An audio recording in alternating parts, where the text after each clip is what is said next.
करते हैं। Information processing theories are known to break intelligence down into various basic skills that people employ to take in information process and then use it to reason and solve problems. Who is best known for propounding such theory? थोड़ा सा घुमा करके इन्होंने पूछ दिया question. Generally नहीं पूछा जाता है, अगर आप सिलेबस में देखेंगे तो इंटेलिजेंस के बेसिक कॉन्सेप्ट से क्वेश्चन आता है और मल्टीपल इंटेलिजेंस या मल्टी डायमेंशनल इंटेलिजेंस आपको लिखा हुआ वहां दिखता है। लेकिन इस बढ़ी है क्या जीन प्याजे ने इंफॉर्मेशन प्रोसेसिंग की, इंटेलिजेंस की थियरी पढ़ी है आपने जीन प्याजे की? नहीं पढ़ी। ठीक, तो अगर हम देखें इंफॉर्मेशन प्रोसेसिंग थियरीज, यानी कुछ थियरीज ऐसी हैं जो इंटेलिजेंस को इंफॉर्मेशन प्रोसेसिंग की तरह देखती हैं, are known to break intelligence down into various basic skills that employ to take in information, process it and then use it to reason and solve problems. यानी जो सूचना प्रसंस्करण के सिद्धांत हैं वो ये कहते हैं कुछ बुनियादी कौशलों का प्रयोग करते हैं। ये आपके सीटेट का ही अनुवाद है, इतना सुंदर खुफिया जानकारी लिख दिया इन्होंने सूचना प्रोसेसिंग को, जो भी आपका प्रसंस्करण होता है उसको। तो ये जो बात कही है ये रॉबर्ट स्टर्नबर्ग ने कही है, या उन्होंने कही भी नहीं है, तो उनकी जो थियरी है वो इंफॉर्मेशन प्रोसेसिंग थियरी भी कह दी जाती है, क्योंकि उन्होंने कुछ कंपोनेंट्स को यूज किया जिनके थ्रू इंफॉर्मेशन को प्रोसेस करके व्यक्ति अपने इंटेलिजेंस का प्रयोग करेगा। तो गिलफर्ड ने तो SOI मॉडल दिया है, स्ट्रक्चर ऑफ इंटेलिजेंस या 3D मॉडल ऑफ इंटेलिजेंस, और ये वही JP गिलफर्ड हैं जिन्होंने कन्वर्जेंट और डाइवर्जेंट इंटेलिजेंस की बात की है। कोई कह रहा है एडमिट कार्ड आ गया, डोंट वरी, अगर आ गया होगा तो सारी कहानी आपके सामने कल से ही अलग, डोंट वरी, जो भी डिटेल्स आपके पास हो आप कमेंट्स में छोड़ सकते हैं बाद में, अभी पहले पढ़ लो, क्योंकि एडमिट कार्ड आने से नहीं चलेगा ना, पढ़ने से भी चलेगा। तो अगर हम बात कर रहे हैं क्वेश्चन नंबर 2 की, who is the father of theory of multiple intelligence, यानी बहुबुद्धि के सिद्धांत के जनक, हमें पता है एक प्यारे से व्यक्ति हैं जिनका नाम गार्डनर है, और इन्होंने कहा कि भैया IQ से मत जज करो, बुद्धि कोई सिंगल एंटिटी नहीं है, कोई IQ का एक सिंगल स्कोर नहीं है, आप अलग अलग तरह से बुद्धिमान हो सकते हो, बुद्धि के 8 प्रकार हो सकते हैं, ये हमारी NCERT कहती है, क्योंकि इनके प्रकार 9 और 11 तक भी मिल जाएंगे आपको, लेकिन वो गूगल के लिए छोड़ दीजिए उनको, जो आपके ऑथेंटिक प्रकार हैं वो 8 हैं। और इन्होंने एक बुक दी थी फ्रेम्स ऑफ माइंड, जिसमें इन्होंने बात की थी 1983 में, उस टाइम पे 7 थी, बाद में 8 हो गई। तो गार्डनर हैं मल्टीपल इंटेलिजेंस के प्रवर्तक, अगर हम कहें 8 प्रकार की बुद्धि है, फटाफट से नजर डालेंगे, क्योंकि इस टाइम पे दिमाग में चीजें होना बहुत जरूरी है, सिर्फ 8 प्रकार नहीं, इसके बारे में भी पता हो। 8 प्रकार दिख रहे हैं आपको, विजुअल स्पेशल, यानी एक आर्किटेक्ट या एक पेंटर या एक मूर्तिकार जिसको शेप और साइज, शेप की स्पेशली समझ हो। ठीक, फिर आता है लिंग्विस्टिक वर्बल, यानी जो आपके गणित पढ़ाने वाले मास्टर जी हैं उनकी लैंग्वेज पे भी पकड़ है, और बेसिकली गणित नहीं भी तो कोई भी टीचर है अगर, तो लिंग्विस्टिक इंटेलिजेंस होती है, यानी भाषा पे पकड़ है, किस पे? भाषा पे पकड़ है, चाहे वो आपका राइटर ही क्यों ना हो। ठीक, पोइट्स में भी ये बुद्धि होगी। इंटरपर्सनल, यानी ये आप देख रहे हैं थेरेपिस्ट के साथ कोई व्यक्ति बैठा हुआ है, यानी लोगों को समझने की क्षमता, इसमें आपके मदर टेरेसा, या फिर अगर हम कहें जो नॉर्मल इवन पॉलिटिशियंस भी, जो भी लोग लोगों को समझने में अच्छे होते हैं, थेरेपिस्ट, जो सोशल वर्कर्स हैं, वो सब आ जाएंगे। इंट्रापर्सनल मतलब सेल्फ, खुद को समझने की, ये देख रहे हैं अकेली बैठी हैं देवी जी और कुछ टाइप कर रही हैं। फिलोसोफर जैसे लोग इसी में आते हैं, स्पिरिचुअल जो समझ रखने वाले लोग हैं वो इसी में आते हैं, सेल्फ को समझने की। लॉजिकल मैथमेटिकल यानी लॉजिक और मैथ्स में अच्छे हैं, तो ये गणित वाले मास्टर जी यहाँ आएंगे। लॉजिकल मैथमेटिकल यानी साइंस में, मैथ्स में, जितने भी सब्जेक्ट लॉजिक वाले होते हैं वहां पे। म्यूजिकल इंटेलिजेंस, AR रहमान, और भी आप एग्जाम्पल यहाँ पे रख सकते हैं जिनको म्यूजिक की समझ है, गाने की या बनाने की। ठीक, क्योंकि जो धुन है, जो कंपोजर है, उसको भी तो म्यूजिक की समझ होनी चाहिए। बॉडीली काइनेस्थेटिक, स्पोर्ट्स पर्सन आ जाएंगे। नेचुरलिस्टिक में आपका गार्डनर, आपके जूओलॉजिस्ट, जो लोग भी एनवायरमेंट की समझ रखते हैं। ये एक बेसिक बात हो गई। आगे बढ़ जाए अब इसी बात पे। क्वेश्चन नंबर 3 देखिएगा और जवाब दीजिएगा। Insightful theory of learning is given by. अब जनरली ये सीटेट में पूछता नहीं था, ये आपसे पंगे लिए हैं इन्होंने बिना मतलब कि ज्यादा पढ़ा है कि नहीं। इंसाइटफुल थियरी, इस पे एक बार क्वेश्चन आया जीवन में, वो भी 2011-12 का टाइम था, तब से तो सिलेबस भी चेंज हो गया था उस टाइम के बाद से, तो अगर हम सीटेट की बात करें, बट ठीक है एक आध नंबर में पूछ ले तो आपको पता होना चाहिए। इंसाइटफुल का मतलब है सीखने का व्यवहारिक सिद्धांत। देख रहे हैं अब ये इनकी हरकतें देखो आप, हिंदी में लिख दिया है व्यवहारिक सिद्धांत और इंग्लिश में लिखा है क्या? सूझ का सिद्धांत। तो आपको इस सिचुएशन में एक बार इंग्लिश में झांक के देख लेना है कि सरकार कहा क्या जा रहा है, क्योंकि व्यवहारिक सिद्धांत जैसा कोई सिद्धांत है नहीं। पहली बात तो बिहेवियरल थियरी नहीं है, कोई नाम है बिहेवियरिज्म में, व्यवहारवाद में थियरीज के नाम है। जैसे थॉर्नडाइक की थियरी का नाम क्या है? ट्रायल एंड एरर है। कनेक्शनिज्म है, बॉन्ड थियरी बोल देते हैं कई लोग, प्लेजर एंड पेन थियरी बोल देते हैं, स्टिमुलस रिस्पॉन्स थियरी बोल देंगे। लेकिन ये क्या कह रहे हैं, व्यवहारिक सिद्धांत। अगर बिहेवियरिज्म का कोई व्यक्ति पूछा होता या उनकी थियरी किस पे बेस्ड है ये पूछा होता तो समझ में आता। तो ये क्वेश्चन ही गलत हो गया अपने आप में। तो थॉर्नडाइक तो इसका जवाब होंगे नहीं, क्योंकि एक तो इंग्लिश फाइनल होता है। जब हिंदी और इंग्लिश में अगर कंफ्यूजन है आपको, तो इंग्लिश में जो सही लिखा होगा, मतलब सही उसको माना जाएगा जो इंग्लिश की साइड लिखा है, ऐसा पेपर कहता है, मैं नहीं। ठीक, तो ये गार्डनर भी नहीं है, ये व्यक्ति है कोहलर। हल और टॉलमैन का जो सिद्धांत है वो न्यू बिहेवियरिस्ट हैं। टॉलमैन आपको पढ़ने की जरूरत नहीं है, हल ड्राइव रिडक्शन की बात करते हैं। अगर हम बात करें, इन्होंने साइन लर्निंग की बात की है। कोहलर है एक व्यक्ति, वोल्फगैंग कोहलर, जिन्होंने इंसाइटफुल लर्निंग दी है, सूझ का सिद्धांत दिया है। ये वही कोहलर है जिन्होंने एक सुल्तान नाम का, मतलब चिंपैंजी तो कई सारे थे बट जिसका प्रयोग फेमस है वो है सुल्तान नाम का एक चिंपैंजी था। वो सुल्तान नहीं है, रे सुल्तान वाला सुल्तान नहीं है मूवी वाला, दिस इज मतलब इट्स अ चिंपैंजी। ठीक है। अंकिता क्या कह रही है, ma'am good evening ma'am, CTET वालों का मेल मैंने आज ही देखा है, इमेज सही अपलोड नहीं थी बट कल का मेल था और लास्ट भी कल थी, तो क्या मेरा फॉर्म रिजेक्ट हो जाएगा, एडमिट कार्ड नहीं आएगा? पूरे चांसेस है अंकिता, ये कमाल करते हैं लोग भी। और आप लोग भी प्लीज इस चीज के प्रति थोड़े से अवेयर रहे हैं। अब बताओ क्या करे इंसान, उसको सपने थोड़ी आ रहे हैं कि एक दिन पहले या लास्ट डे पे ही मेल आएगा, बट क्या कर सकते हैं, अब यही तो रूल्स है, इन्हीं के साथ तो खेल रहे हैं लोग। फट से जवाब दीजिए और फिर आगे बढ़ेंगे। देखिएगा, who propounded the psycho analytical theory, यानी किसने मनोविश्लेषणवाद का सिद्धांत दिया? तो 81% लोग, सिगमंड फ्रॉइड। इन्होंने मन की 3 अवस्थाएं भी बताई। आज कल मैंने किसी का कमेंट पढ़ा था तो आप लोग क्रिएटिव हो ही गए, तो किसी ने लिखा हुआ था कि जो मन की 3 अवस्थाएं हैं, मन की 3 अवस्थाएं बोले तो कॉन्शियस, सबकॉन्शियस और अनकॉन्शियस। तो ये मन की बात करते हैं, यानी माइंड की बात कर रहे हैं, और इसीलिए माइंड क्या हो जाता है, फ्राई हो जाता है। तो भेजा फ्राई से इन्होंने सिगमंड फ्रॉइड को याद रख लिया। तरह तरह के लोग हैं हमारे यहाँ, है ना, अलग अलग तरह के लोग हैं। तो सिगमंड फ्रॉइड बेसिकली मन की 3 अवस्थाओं की बात कर रहे हैं। उनकी थियोरी का नाम है साइकोसेक्सुअल, यानी मनोलैंगिकवाद का सिद्धांत। साइको डायनेमिक भी बोलते हैं मनोविश्लेषणवाद का, और psycho dynamic, psychosexual, psycho analytical, 3 नाम है इसके। सिंपल बात है।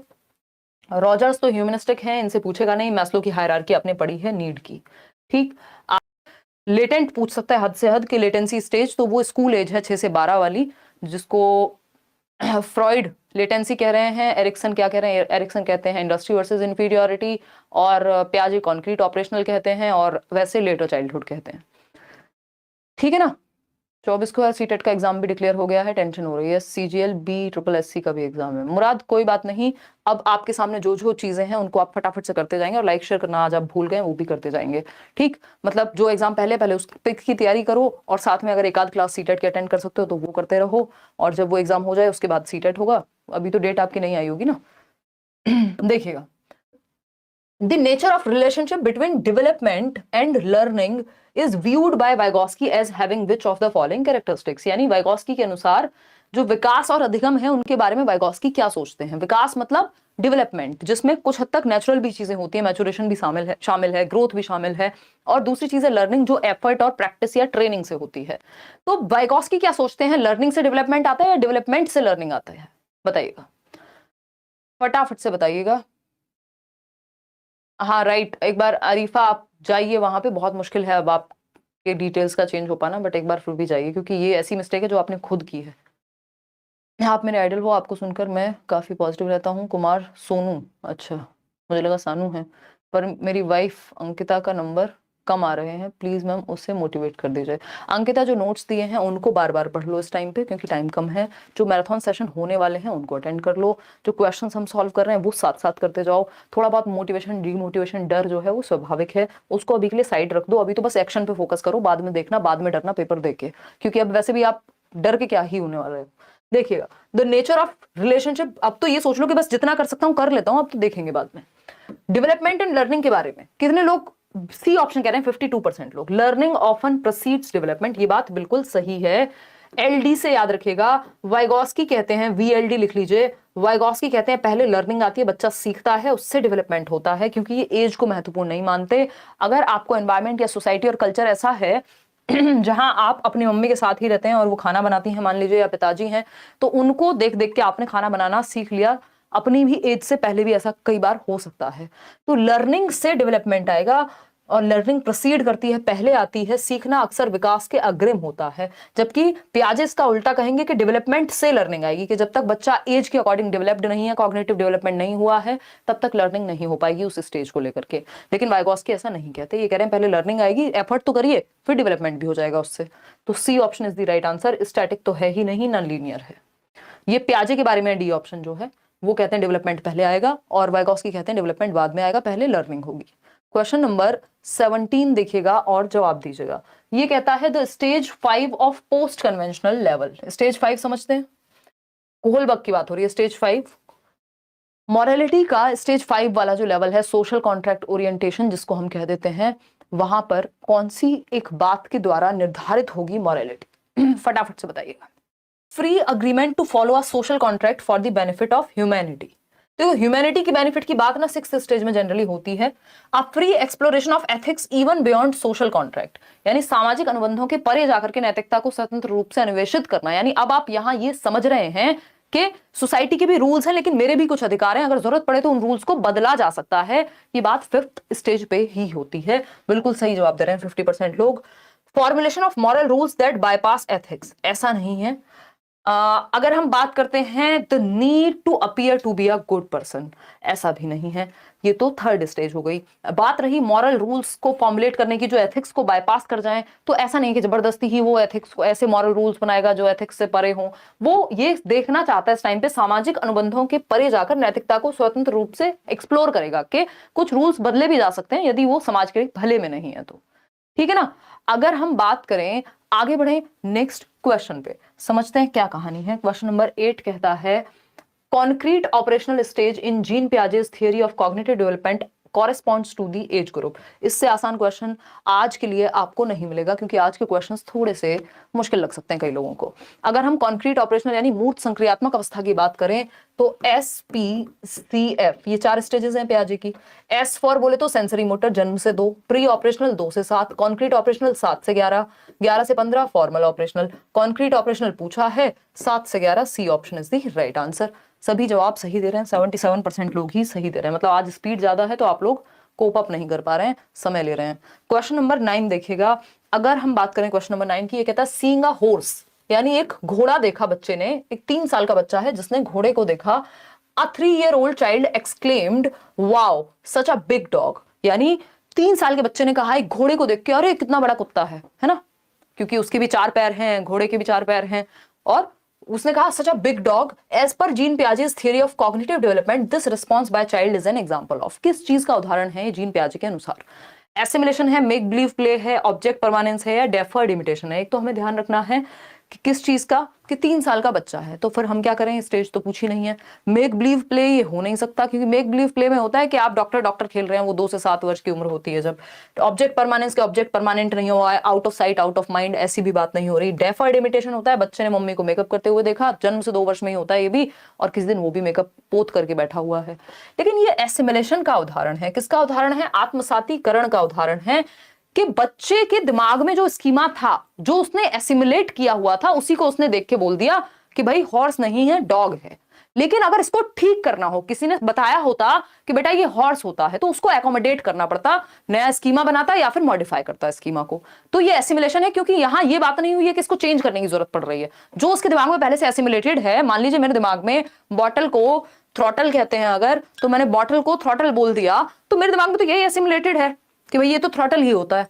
तो अगर हम बात करें, या पेन को मैंने कार बोल दिया, मेरे दिमाग में स्कीमा बना हुआ है, मैंने एसिमुलेट किया हुआ है कि इसको कार बोलते हैं, लेकिन ये क्या हुआ, ये बेकार निकला। छोड़िए, मैं बहुत ही वाहियात एग्जांपल्स ले रही हूँ, मतलब एग्जांपल्स नहीं, शब्दों का प्रयोग। कहाँ सो रही हो तुम आज? तुम्हारा भी पेपर है, तुम भी टेंशन में आ गई हो। देखिएगा, तो एसिमुलेशन यानी आत्मसातीकरण, जो बच्चे के दिमाग में एडिट था वही उसने बोल दिया है। ठीक है, आगे बढ़ेंगे क्वेश्चन नंबर 10 पर। घबराना नहीं है आपने, पेपर की डेट बेशक आ गई है, लेट आज हम बेशक चल रहे हैं, but don't worry. As per Lev-Vygotsky's theory, which of the following is an effective strategy of scaffolding the teaching learning process? Scaffolding समझते हैं, टेम्परेरी हेल्प है ना। टेम्परेरी हेल्प मतलब अस्थायी मदद, जहां बच्चा अटके उसको वहां मदद दे दीजिए, तो वो हो जाएगी स्कैफोल्डिंग। ठीक है या नहीं है? जवाब दीजिए फटाफट से। 4 ऑप्शंस आपके सामने हैं, 26,777 लोग जुड़े, % लोग कह रहे हैं। समझते हैं, providing rigid step by step instruction. सारी प्रॉब्लम को खुद नहीं सॉल्व कर देना है, क्या आपने स्टेप बाय स्टेप बता दिया और वो भी रिजिड तरीके से, फ्लेक्सिबिलिटी नहीं है, बिल्कुल भी नहीं, इसको स्कैफोल्डिंग नहीं कहते। पनिश करना, पनिशमेंट रिवॉर्ड की बात पियाजे वाइगोस्की करते नहीं है, कल ही समझा था हमने। गिविंग हिंट्स एंड क्यूज, ये बात सही है, स्कैफोल्डिंग का मतलब है हिंट्स दे दिए, हाफ सॉल्व प्रॉब्लम दे दिया, आधा सॉल्व कर दिया, जहां पे बच्चा अटके जिस स्टेप पे उसको समझा दिया, क्यूज दे दिए, है ना। Are stuck at some point while solving the problem, बच्चा जहां अटक रहा हो उसको वहां मदद दे देना, स्कैफोल्डिंग या मचान या टेम्पररी हेल्प या पाड़ या ढांचा कहलाता है वाइगोस्की के अनुसार। नॉन इंटरफेरेंस, ऐसा नहीं है कि आप इंटरफियर ही नहीं कर रहे, बच्चा अटका पड़ा है किसी स्टेप पे, आप कह रहे हैं अपने आप करो, वो नहीं है, ठीक। तो C option is the right answer. कितने लोग सही दे पाए इसको? 80%। कितने? 99 है, कमाल कर दिए हैं। बाद में दिया होगा मेरे बताने के बाद, तुमने देखा होगा ये लोग चीटिंग कर लेते हैं 1 मिनट में, जैसे ही बता दो फिर ये वही कर देते हैं। Lev Vygotsky's ideas about language and thought, Vygotsky का क्या विचार है भाषा और विचार को लेकर, समझ रहे हैं? वाइगोस्की का विचार भाषा और विचार को लेकर के, यानी वाइगोस्की लैंग्वेज और थॉट के बारे में क्या सोचते हैं। देखिए, लैंग्वेज एंड थॉट की जो लड़ाई है वो वाइगोस्की और पियाजे के बीच है, हालांकि इनकी कोई ऐसी लड़ाई नहीं है, बट विचारों की बात है। तो अगर हम बात करें जो विचारों की लड़ाई है कि भाई पहले लैंग्वेज आता है कि पहले थॉट आता है, ये पूछा है, तो आपको पता है वाइगोस्की नहीं, पियाजे के अकॉर्डिंग थॉट पहले आएगा, यानी थॉट जो है वो सिंबॉलिक लैंग्वेज से पहले आएगा। तो थॉट लैंग्वेज से पहले टीएल किसके अकॉर्डिंग होता है? पियाजे के अकॉर्डिंग। तो टीपीएल या पीएलटी जो आपका मन करे याद रख लीजिएगा। लेकिन वाइगोस्की कहते हैं, वाइगोस्की ये नहीं कहते कि पहले लैंग्वेज आती है, उल्टा नहीं कहते हैं Vygotsky. Language guides cognitive development, अब आप सही समझ रहे हैं 71% लोग। कॉग्निटिव डेवलपमेंट गाइड्स लैंग्वेज, नहीं, डेवलपमेंट तो लर्निंग से आ रहा है ना इनके यहाँ, ठीक है ना। There is no relation between language and cognition, ऐसा नहीं है, पैरेलल चलते हैं। Cognition is independent of language, ऐसा भी नहीं है। इन्होंने कहा है लैंग्वेज गाइड्स कॉग्निटिव डेवलपमेंट, यानी भाषा क्या है? एक टूल है संज्ञानात्मक विकास के लिए, एक यंत्र का काम करेगी। यानी हम लैंग्वेज से, अभी आप लैंग्वेज के माध्यम से तो सीख पा रहे हैं, आपका संज्ञानात्मक विकास, यदि आपकी समझ बेहतर हो रही है किसी की बात को सुन करके, कोई किताब पढ़ करके, संस्कृति में कुछ ऐसी एक्टिविटीज करके, तो क्या हुआ? जो लैंग्वेज है उस लैंग्वेज ने टूल की तरह काम किया आपकी समझ को बेहतर करने में। तो बच्चे की समझ बेहतर हो रही है किस टूल के द्वारा? लैंग्वेज के द्वारा, जो वो स्कूल में जाकर के किताबें पढ़ के, टीचर से सुन के, आसपास हम लैंग्वेज का प्रयोग करते हैं, जिससे हमारे संज्ञान बेहतर होता है, ऐसा वाइगोस्की कहते हैं। बेसिकली वाइगोस्की कह रहे हैं सोसाइटी, कल्चर और लैंग्वेज, ये 3 टूल्स हैं कॉग्निटिव डेवलपमेंट के लिए। क्वेश्चन नंबर 12 देखिएगा, आसान सा सवाल है, फटाफट से जवाब देंगे। वाइगोस्की की थियरी मेनली किस चीज पे फोकस करती है, यानी मुख्यतः है किस चीज की व्याख्या वाइगोस्की का सिद्धांत करता है, फटाफट से बताएंगे। इंपैक्ट ऑफ हेरिडिटी, हेरिडिटी को तो इग्नोर कर दिया इन्होंने, बायोलॉजिकल एस्पेक्ट को इग्नोर कर दिया। इकोलॉजिकल मतलब कोई पेड़ पौधों की बात कर रहे हैं क्या? ये नहीं। द इंपैक्ट, इकोलॉजिकल थियरी किसकी है? ब्रॉनफेन ब्रनर की है। उन्होंने 5 मॉडल्स बताए, एमएमई, एमसी याद कर लीजिएगा, माइक्रो, मैक्रो, क्रोनो और इसी तरह के और 2 हैं।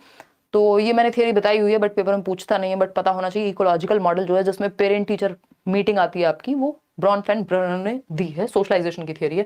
The impact of attribution pattern on motivation, ये फालतू बात है कि अभिप्रेरणा पर आरोपण प्रतिरूप के प्रभाव को, अभिप्रेरणा की बात कोई कुछ कर ही नहीं रहे वाइगोस्की और पियाजे। The role of cultural tools in cognitive development, यानी संज्ञानात्मक विकास में सांस्कृतिक उपकरण।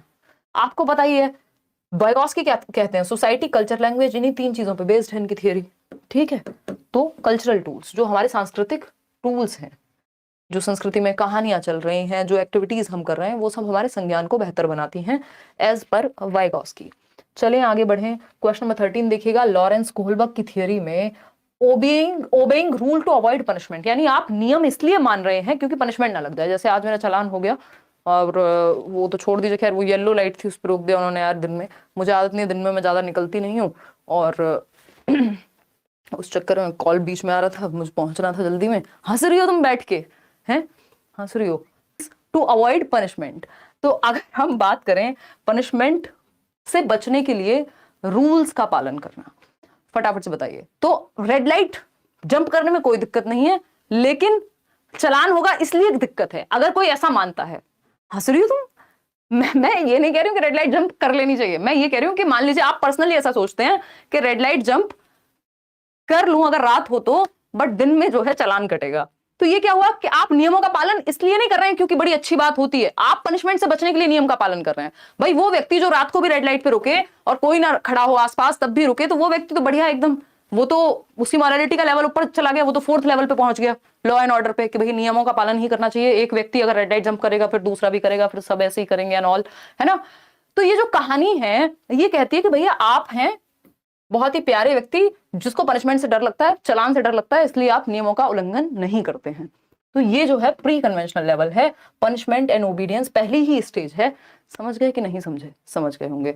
चलिए खैर आगे बढ़ते हैं, इन बातों में क्या ही रखा है मुझे वो खैर करें। क्वेश्चन नंबर 14 की, a child is shown a 3D model of 3 mountains. एक बच्चे को 3 माउंटेन्स, 3 पहाड़ों के क्या दिखाए गए? फोटोज दिखाए गए या 3D मॉडल। 3D मॉडल तो समझ रहे हैं, जिसमें तीनों डायमेंशन दिख पा रही हैं। और पूछा गया another person is looking at the model from a different position, यानी बच्चा मान लीजिए यहां खड़ा हुआ है पॉइंट ए पर, और एक और व्यक्ति है बी जो इधर खड़ा हुआ है। अब इस बच्चे से पूछा है, the child is asked to depict the other person's view of the model but is unable to do सो।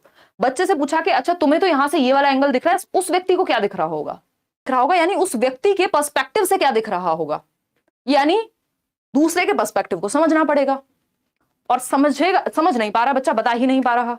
कौन सी क्या है ये ईगो सेंट्रिज्म है। क्या है ये? अहम केंद्रिता है। इसमें आप फंस गए। 47% लोग ही सिर्फ सही उत्तर दे पा रहे हैं, और गुरमीत कह रही थी इसको लड्डू क्वेश्चन कहते हैं। ईगो सेंट्रिज्म यानी आत्म केंद्रिता। अलग से अभी हम अवेलेबल कराते नहीं है, शायद जब कराएंगे तो बता देंगे। आत्म केंद्रिता कह लीजिए आप इसको, या अहम केंद्रिता कह लीजिए। बच्चा दूसरे का पर्सपेक्टिव नहीं समझ पा रहा। ठीक है, बच्चा क्या नहीं समझ पा रहा? दूसरे का पर्सपेक्टिव नहीं समझ पा रहा। तो इसलिए फंसना नहीं है। इसको डी ऑप्शन में जो लोग कंफ्यूज कर रहे थे, मैंने बता दिया क्यों नहीं होगा डी ऑप्शन। क्वेश्चन नंबर 15 देखिए, पियाजे proposed that children's thinking is dash that of adults, यानी जीन पियाजे ने प्रतिपादित किया कि बच्चों के सोचने की प्रक्रिया वयस्कों से क्या होती है? भिन्न होती है या नहीं होती है? बिल्कुल भिन्न होती है। लेकिन कैसे भिन्न होती है? नॉट डिफरेंट, ऐसा नहीं है मतलब बच्चा भी सेम सोच रहा है और आप भी सेम सोच रहे हैं। वाह वाह, क्या बात क्या बात। क्वालिटेटिवली डिफरेंट फ्रॉम, यानी गुणात्मक रूप से भिन्न है, या क्वांटिटेटिवली? तो क्वांटिटेटिवली तो सेम होती है, अमाउंट सेम है। बच्चा भी सोचता है, आप भी सोचते हैं। वो खाने के बारे में सोच रहा होगा, आप अपने ब्रेकअप के बारे में सोच रहे होंगे। प्रकार अलग हो जाएगा। काइंड इज डिफरेंट, क्वालिटी अलग है थॉट की।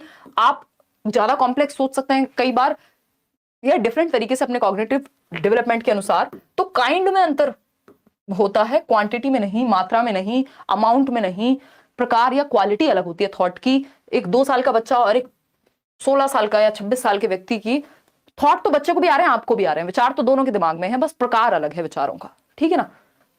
क्वाइट सिमिलर नहीं होते। B option is the right answer.